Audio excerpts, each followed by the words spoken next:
Hey guys, in this video we're going to take a look at how you can turn on or turn off camera grid lines on the Samsung Galaxy S23 series.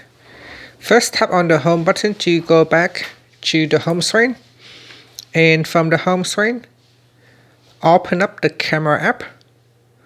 Now in here, tap on the settings icon at the top. Then in camera settings, we scroll down. Go down to the general section and tap on grid lines. Tap on the toggle button to switch it off or turn it on. Now the camera grid lines will help you align the subject within your picture. So if I tap on the back key here, you can see there are grid lines. It's a bit hard to see, but if I block it off, you can see there are grid lines.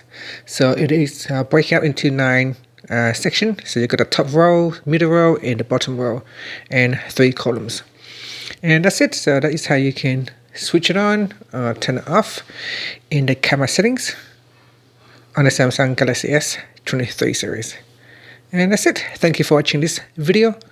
Please subscribe to my channel for more videos.